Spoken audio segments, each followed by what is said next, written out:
This is Flipping the Script podcast, the soon-to-be #1 leadership podcast for purpose-driven leaders and great guest experts who give us a unique insight into what leadership looks like behind the scenes. I'm Shalia Stafford, your host, and I'm committed to helping you lead your challenges using leadership strategies to gain new perspectives, fuel your growth, and transform the way you execute on your success. Welcome back, everyone. It's Shalia here. Amazing leaders have many exceptional habits, and one of them is surprisingly simple: reading. Warren Buffett estimates he spends 80% of his time reading. Mark Cuban reads 3 hours a day, and a study performed in U.S. News and World Reports included 1,200 of the world's wealthiest people. And it showed that one commonality was the fact that they all read, and they didn't just do it for fun. Rather, they valued the reading for knowledge. And we know leaders are readers, but the reality in today's hustle and bustle world can leave us with little to no time at all for us to explore and refine our craft.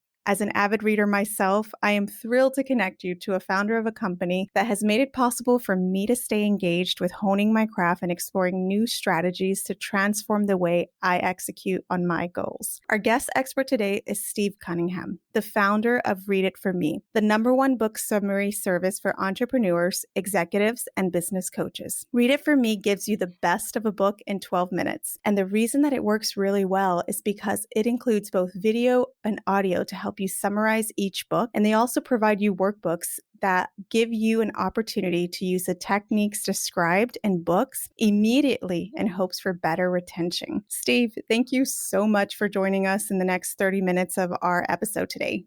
Thanks for having me. We are really excited to explore more about the work that you're doing, but as a tradition on the show, we do like to ask our guests a few fire away questions to get to know you a little bit better. Shall we fire away? Let's do it. Perfect. Okay, so what is something that you're curious about right now? Right now, and I'm sure we'll get into this as we continue to talk, I'm super curious about how people and particularly leaders translate knowledge into action and results. And it's not so obvious how very successful people do it. Like you mentioned in the intro, successful people do read and read a lot more than the average person, but they also do a bunch of other things that people who read a lot but are not successful don't do. And so that's been my passion, and I've spent a ton of time researching that over the last couple of years. What is something that you understand today about your life that you didn't understand a year ago? Each year that goes by, I realize how little I actually do know. So complete this thought. I wish I had paid more attention when... Yeah, I don't know how to answer that one. I have a very bad memory, which is probably why I can't remember not paying attention to things. If you ask my wife, she'll tell you that I have the worst memory in the world. I think probably paying more attention to, again, going back to that idea I was talking about, translating ideas into action and connecting that to results. So I wish I'd paid more attention to that as I read over 2,000 books over the past 10 or so years. So that's a lot of time I can't get back. What is an experience that you're currently seeking to challenge or support your growth? Not surprisingly, I'm going to refer back to the exact same thing. It's documenting and paying attention to how I'm translating what I'm learning into new behaviors and how that connects to the results in my business, but also in my personal life. So imagine that your 109-year-old self had access to a time machine. They jumped into that time machine and arrived to this very moment in time. They climb out, sit next to you, and give you advice. What would they say? Don't worry so much. It's going to be okay. So what does success mean to you today? Success today, and I got a picture in my head of a sign my daughter has created. You know those signs where you get all the letters and you can arrange them into different words, kind of like you'd see in a road, like a small version of a road sign, let's say. Yeah. And my daughter put in the words "keep moving forward," which was something that was on her mind. So that's what I would say to that. Oh, how sweet. It makes me think of the movie Finding Nemo. Just keep swimming. Exactly. That's all we can do. There you go. What's something that you failed at? Oh, I failed at so many different things. getting cut from sports teams growing up, different business ventures not going the way that I wanted them to go, and just uh, every single day brings new failures into my life. But I know that those are amazing opportunities to grow. So Yes. that's a constant theme in my life. What is a myth that people have about reading? There's a huge myth that information equals transformation, Mm. and uh, intuitively you know that that's not true, but almost nobody acts as though that were true. So, if you had to break your life up until this point, into 3 chapters and give each chapter a title, what would they be? That's a good question. I'm going to do my best here. Yeah, that's a tough one. The first, I guess, the first third of my life I spent in playing competitive sports, hockey. I grew up in Canada, um, so I would call that the sports era. Um, the second era, once I graduated from high school, still continued to play uh, competitive hockey, but was more into music and school, and I went to law school. So I would call that the experimentation phase. Also went Mhm. through a lot of experimentation in my business. And the last third, I would say, is and these are roughly thirds, not exactly. I would say finding focus would be the last third of my life so far. Oh, I like that one. Okay, so jumping into chapter 1 of your life, did you always have a love for reading? How did you get started in this line of work?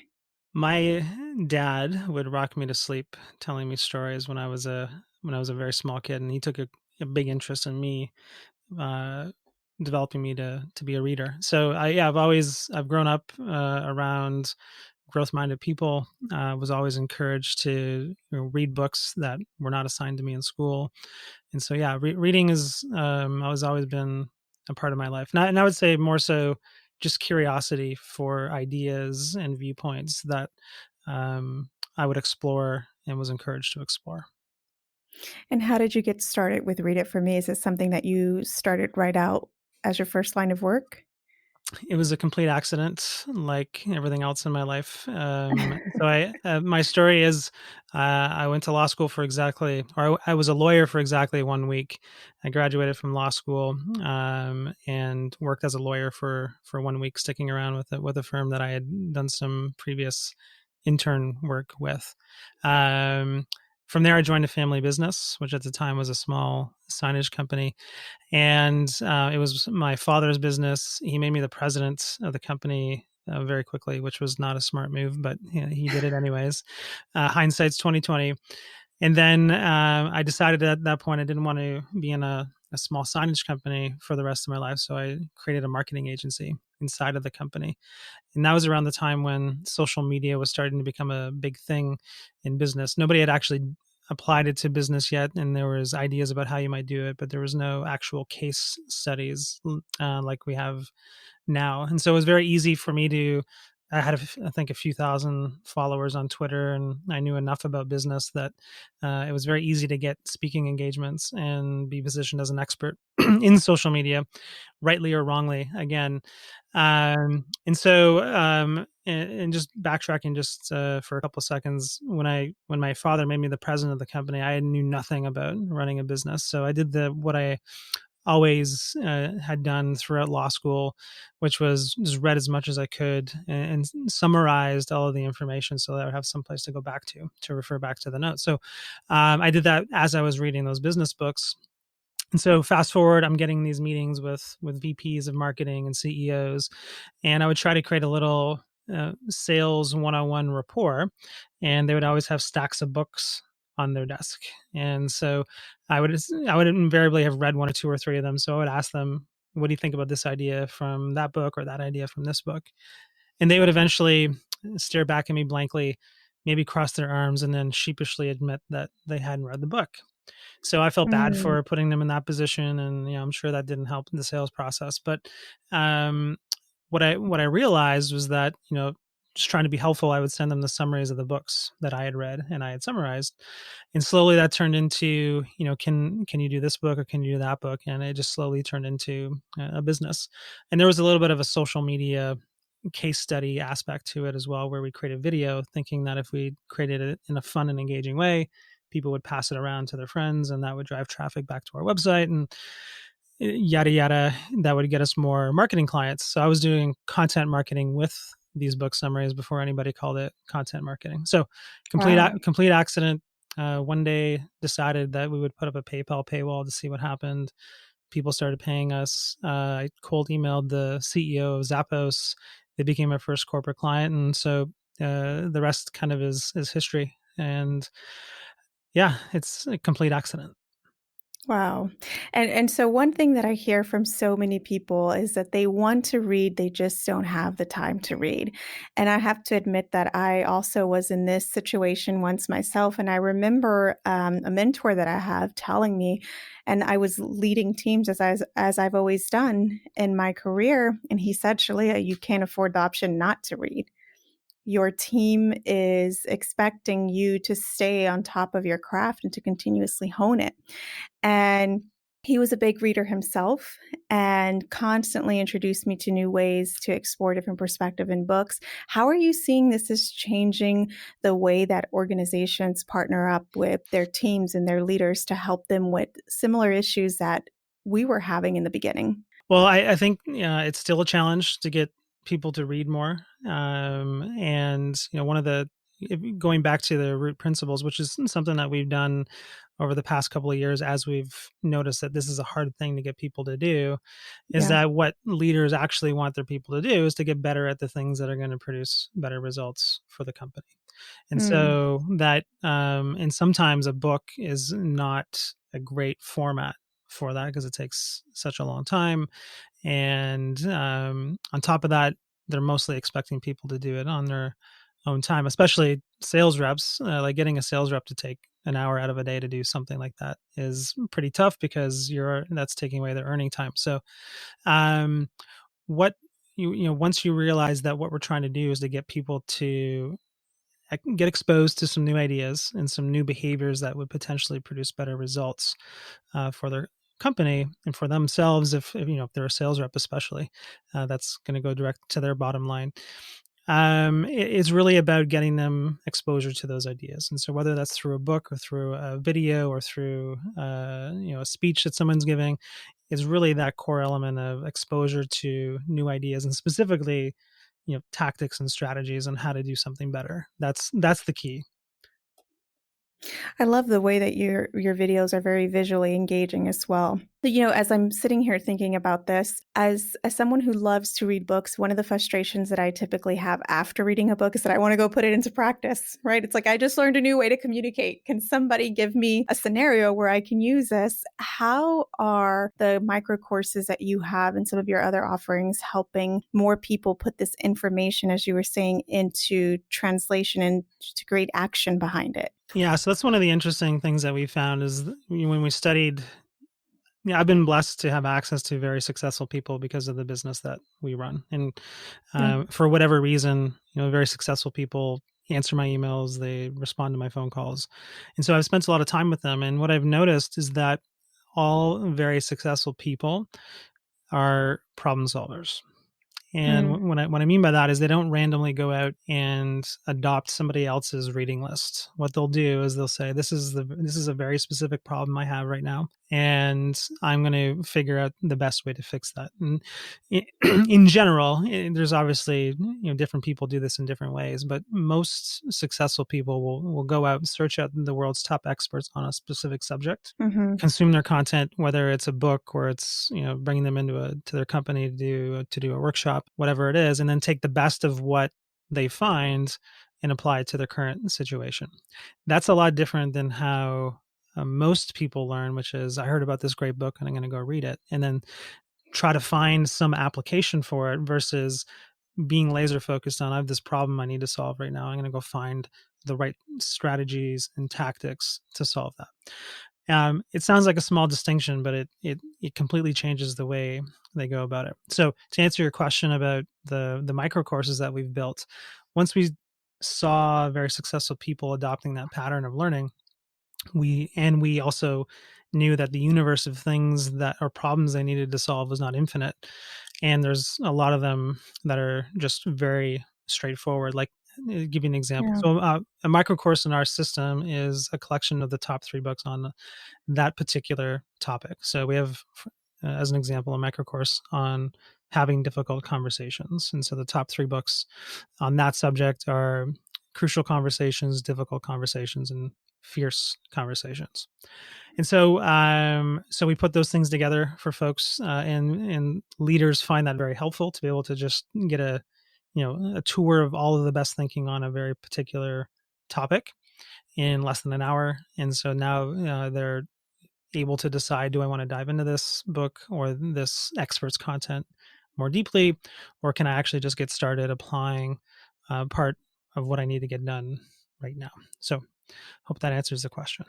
Absolutely. So, what is the idea behind reading one book versus putting 3 books in there to expound more on the subject area? First of all, that was driven out of what the very successful people told us that they did. So it wasn't Mm, just something that we invented and try to come up with a rationale for it. And they would say, I would go, sometimes it'd say 2, sometimes it's 4, but on average, 3 is enough. And the reason for that, from what they told us, and if you pick a topic and go find the top 3 books on the subject and read them, you'll find this exact same thing, which is that most of what you need to do, the authors will agree on. So the core of that, solving that particular problem, will be shared between all 3 of those top experts. So on the very critical tactics and strategies, the world's top experts will agree, and they'll have their fringe ways of making this idea their own. But at the core, it's all the same. So but you don't know what those core ideas are until you read 3 of them. So you won't know that, these are mm, the core bits that I need to do. And seemingly those are consistent across whoever does this very well. And so having 3 of them gives you a real good overview and you'll start to see the overlap on where those things converge. And so that's the reason why 3, but it could be 4, it could be 2. But 3 is typically enough to find where the agreement is. mhm. And so, I think about how I would have used this with my team. So, the idea is you find a topic that you are trying to hone and find new strategies, new perspectives. And let's say it's sales. There's 3 books there. My team and I would get together. We would read the summaries or listen to it or watch the video, which I love that it has a different variety for different learners. And after reading each summary, we would then go into a conversation around it. Is that what happens next? So that's how we used to suggest people do it.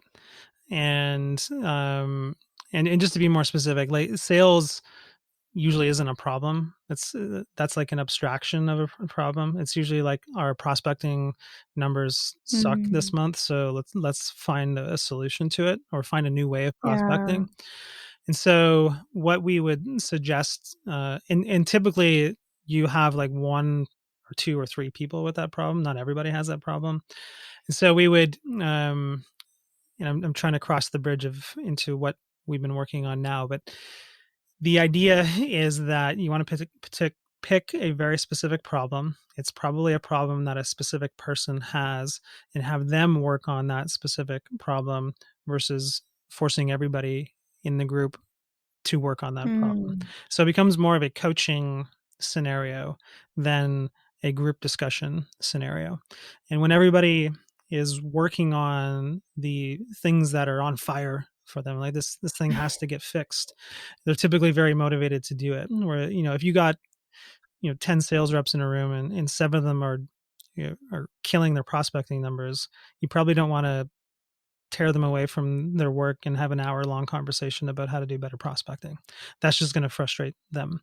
So how we would suggest folks use it now is in a coaching scenario. So if you're the team leader, you would say, here's a micro course. Have a look at it over the span of the next week or so. Let's get together and let's talk about some very specific tactics and strategies that you specifically can adopt to solve this issue that we have right now. And we find that when there's that relatedness between the leader and the team member, and the coach is, or the team leader, which is the coach in this instance, is helping solve a specific problem for that person, the engagement around learning goes through the roof because we're talking about a real thing here, not abstract ideas about what what a perfect sales rep looks like. We're thinking about what do you need to get better at right now. And I love what you had just said there. It makes it very tangible, but it's also very innovative for the leader to be able to say, "Let's find a new way. Let's look at strategies." So again, it's not just reading the book, it's also the context and the application of the use of it is very real world for them, and they can see an uptake in how it's going to help them professionally and personally progress where they're at. Absolutely, yes, it's critical. I whenever I'm talking about this, I always want to use the caveat that I didn't always think this way. And this wasn't always clear to me, and so I've been in the e-learning business for a decade. If anybody should have known this 10 years ago, it was me, and I didn't. And so it's and then there's a lot of reasons why people latch onto information rather than thinking about transformation. And I think the biggest is that that's how we were taught how to learn. We spent, Yeah. 18 to however many years you were in school doing it that way. And so it just becomes the way we do it. And it's really hard to see what's going on when you've just been in it that way for so long. So whatever I'm saying here about, the difference between information and transformation has just recently become very clear to me, and it's changing the way that we're doing our work with leaders and with organizations. So, what have you learned about how information gets translated over to transformation? So there's this discussion that we created a slide in one of our sales decks, and the slide highlights a typical conversation in a growth and development environment. And it's got on one side a team member and on the other side a team leader. So the team member says, "I want opportunities to develop and grow." The team leader says, "Great, here are some resources for you. Here's some content. Here's an LMS. Here's some money to go to conferences, and go nuts. I love it." And then the team member eventually comes back and says, "You know what? I'm just super busy right now and I don't have enough time to do this." And then the team leader concludes that, "Well, you must not be motivated enough to get better then." And either throws up their hands and says, "I give up," or finally says, like, "I mandate you consume this content or I'm going to fire you." Neither of which are good Mm. outcomes. And so there's this myth where, it's an interesting problem because team members want to grow and develop, and they really do. And Mhm. team leaders really, really want their people to grow and develop. And then both of them just conclude that it's the other person's fault. But the team member says, "I don't have enough time because you give me too much to do." And the team leader says, "You must not be motivated enough to get better than." And so when we and this is a conversation we've had with folks over and over and over again, which is why we understand it so well. And everybody who sees the slide either smiles, laughs out loud, or accuses us of having a spy cam in their office because they just had this conversation last week. It's just like it's a truism. It's the way it is. And it doesn't, it didn't make sense to us. Like this shouldn't be the outcome of this thing where both sides want that person to grow and develop, and it doesn't happen and they get mad and angry. So we took a long time to kind of unpack the problem and realize it wasn't a problem of not enough time, because everybody's got some time during the day, and they prove it by how much time they're on social media, or watching Netflix, or whatever it is they're doing when they're killing time. And then on the other side, it's not a problem of motivation. And because this was the interesting thing for us, was that the very successful people that we spent time with had actually figured out how to they would identify a problem they need to solve. They would and they would go hunting for a solution rather than consuming content like they were going to take a test on it. They would actually just go look for the ideas that they could apply. Then they would apply them and then they would see how it went, and they would continuously iterate on making that better over time. And so they, for very successful people, they just think that, that's the way everybody does it, but it's not the way everybody does it. And so they don't see what's going on. They don't understand the context of this conversation, and they can't communicate what they're doing because they don't even know that they're doing it. And so what we realize is there's a problem of structure. And there are three things that really need to be present for this to go well, especially in a leader follower setup, a manager team member setup, or a coach and client setup for that matter. And then number one is clarity around expectations. So almost every leader that we ask, it's a very simple question. Have you told your people exactly what you want them to get better at? And the answer is 99.9% of the time is no.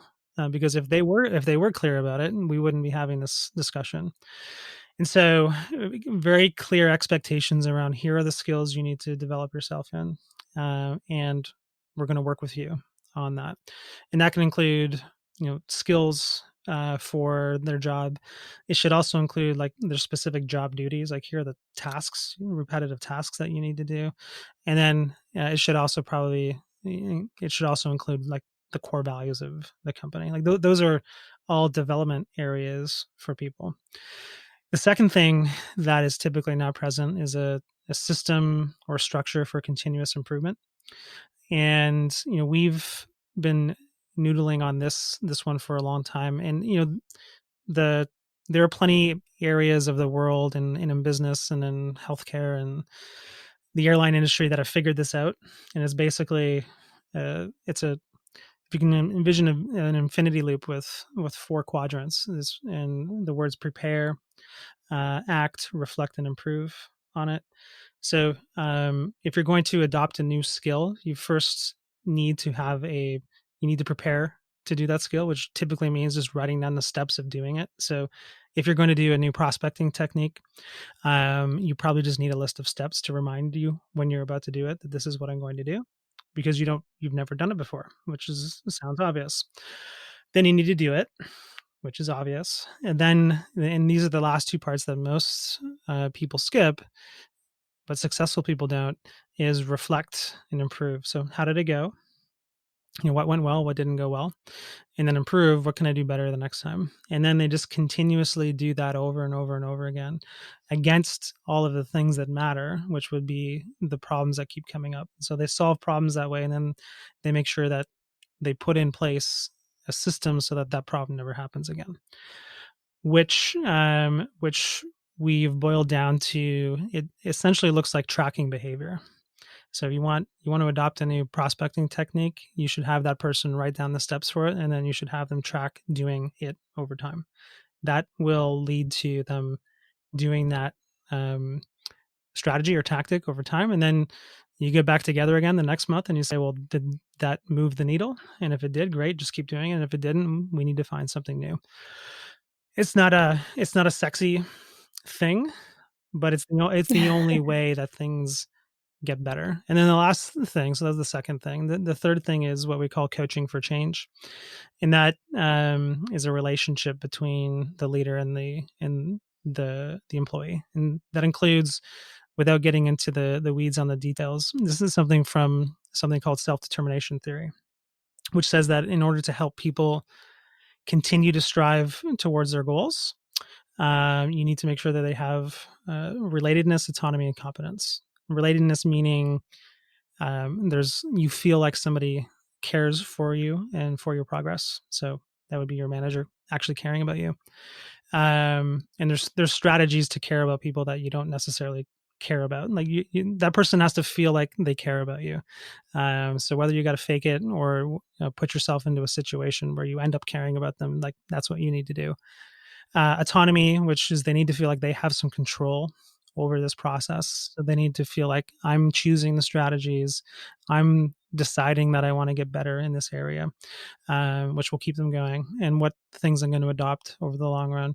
And then competence, which is giving them the support they need to feel like they're making progress in that area when sometimes it's not clear from the results that they are. So when you have those three things present, that is what actually creates better results over the long run. So um, I forget the question you started with, and I started rambling. But those would be the things that need to be in place in order for someone to continuously get better at the things they need to get better at in their job.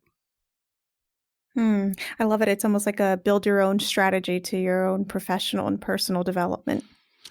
Yeah, with the caveat that there needs to be a coach there to guide them along, because one of the things that most people do is they give up when they feel like they're not making progress. And so part of this is being supported by somebody else throughout the process. It's not enough for a leader to say, uh, "I gave you the tools, now go do the rest." The rest of it is the hard stuff. Like that's the thing that people need help with.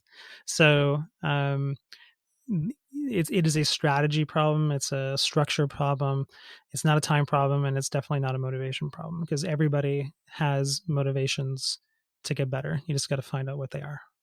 For those people who simply want to take control of their personal and professional development outside of an organization, how can they get started with consistently picking up a book and reading again?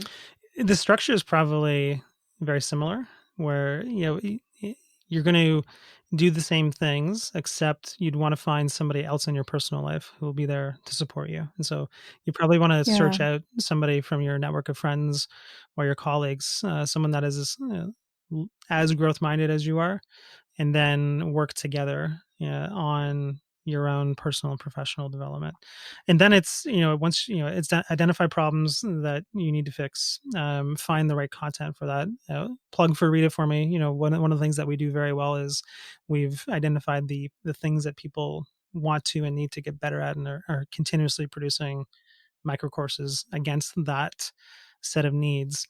But the internet is a great place. There is no excuse not to find great content, no matter what. We just happen to save you a little bit of time and focus along the way.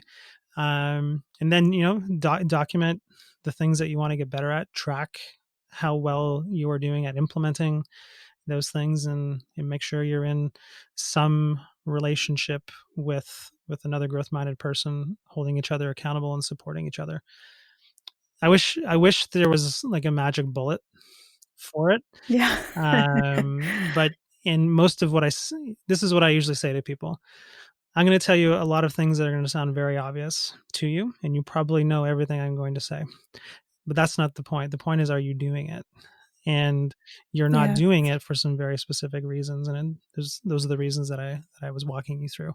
So most people intellectually understand what we're talking about, and they intellectually know how they can get better, but they don't do it. And that's the real crux of it, is you need a structure and a support network to do it. The best place to do it is at work, because you see these people every day. You should be getting coaching from your manager, and if you're a manager, you should be giving Right. coaching. So it's a wonderful. The structure is already there, and so if you're wondering on how to do it, your manager would love for you to go to them and say, "Hey, I'm struggling with this. Can you please help me?" And I want to put a structure in place. That would be music to their ears, and and I know that this happens at every single level of a company. A CEO would love for their VPs to come to them and say, "Can you help me grow?" And all the way down to the front line. So that's what I would say. Seek it out at work. It's the right environment. It's the right place, and you're going to get rewarded for that kind of behavior if you do it. How has the way that you search, summarize, and put into perspective all the books that you read changed since you first started reading? Yeah, and over time, I've adopted some practices that help me kind of zero in on the most important stuff. Um, Mhm. when I first started doing this, I was probably more focused on the high level conceptual things. And as I've gotten older and had more experience at this, what I realize is, the real valuable stuff is in telling people exactly how to do something, because that's really what they are going to be tasked with at the end of the day. So, we're looking for action, things that people can put into action. So those would be the most valuable bits that we're looking for. And, you know, uh, those are easy to spot. If it's in paragraph form, it usually starts with, first do this, second do this, third, or bullet points, or those kinds of things. And so, yeah, I would say just if it was one thing, it'd be getting a lot more pragmatic about what we're doing and helping people find the golden nuggets. Is really, here's how other people who have successfully done what you're trying to do it. You have read, you said, more than 2,000 books at this point, if not Yeah, more. unfortunately. I'm curious to learn, out of all the books that you've read, which would you say, and I'm sure you get asked this question all the time, but which has completely changed your perspective on an idea or a strategy that you thought was one way, but after reading it, just completely changed everything for you? It's a good question. I'm gonna use the book Principles by Ray Dalio, and most people that I talk to that have read this book don't like it, and I think it's because it is the definition of hyper practical. He runs a company called Bridgewater, which is the world's largest hedge fund, and he's a classic rags to riches. Maybe not rags. He started this firm in his apartment and has grown it to the world's largest hedge fund, and he's a mega billionaire and yada yada. But what he lays out in his book is, here is the way that I have structured getting better, starting from when I wasn't very good at running a hedge fund to now where we are the world's best and maybe the best that's ever been. And the structure is a lot like what we had walked you through a few minutes ago, which is, and he articulates it in a different way, but basically he says, whenever you're making a decision, write down how you made the decision. So, you can apply that to anything, which is, it's document what you did basically and how you did it, and then spot how it goes. And the things that work, you continue to do, and the things that don't, you stop doing. And so what he's amassed over the last 30 years is an enormous volume of things that really work for him and for his company. But what most people miss is that he started with one. He started with one entry into this thing. And if you do go read the book, you'll be tempted to skip over the first part of the book where he describes this process in general and skip to here all of the things that have worked for him. But and perhaps he didn't put enough, even though he put it in the beginning of the book and he's very clear, like, this is a process that you should go through. Most people skip to like the bits of like, tell me how to do this leadership thing. Right. Which is very helpful. And what you should do is you should do that as well, but don't skip the first part where he describes this process, because it is, without trying to use too many cliches, it's a marathon. It's not a sprint. And you're going to, I know you'll probably ask this question a bit, but you're in the work world for a long time, and having a long view of it is really going to set you up for success. Now, I had wished I had done what he has done a lot earlier in my life, and it's something that I'm actually going to proactively teach my children to do. So it's good enough that I want my kids to learn that wisdom, and so that would be my book. To see things long term, But also to strategically think about how you can best go about getting the results that you want. Document what you're doing. Look at how it relates to the results that you're getting, and continue to do the things that are working and stop doing the things that aren't. Again, it's not sexy, but I've spent enough time around very successful people to know that that's just how they do it. And Ray Dalio has been the first one to say, here's exactly how I did it. And I think because he's thought the most deeply about it. Very successful people just do this naturally. And I don't know, there might be some psychological framework or makeup or some test that you can take that would show that this is the makeup of that kind of a person. But it is a behavior in itself that can be learned is really the point. So that would be what I would, I guess going back to your question, if that person who was 100 plus years old came back to me in a time machine, probably tell me like, do that now and keep doing it. You get a long way to go, and make sure that becomes part of what you do every day. What does chapter 4 look like for you? Yeah, I think what we just talked about is a good jumping off point for that. I've started to do that process with myself, in my business, also in my personal life. And what I have found over the past couple of years is that it actually does create substantial change, and the process works. And if you continue to pay attention to not only where you want to go, which is very important, you want to set a direction, but also pay attention to what happens every day and how you're making progress every day. That's the key. So I'm far from perfect at it. Some days I do well, some days I don't. But as long as I'm making the days that I do have a larger column than the days that I don't, I know that it's going to work.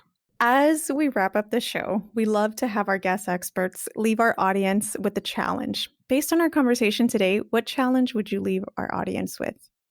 I would, and I don't want to continue to beat a dead horse here, but the next time you're going to learn something, or the next time you feel the urge to go learn something, first identify a problem that you're trying to solve. Make sure you're working on an important problem for you right now.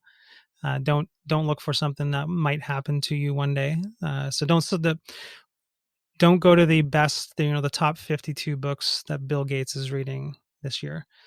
Bill Gates is reading those 52 books because Bill Gates is working on those problems right now. You're not working on the problems that Bill Gates is working on. So find something that is solving a problem you're having right now.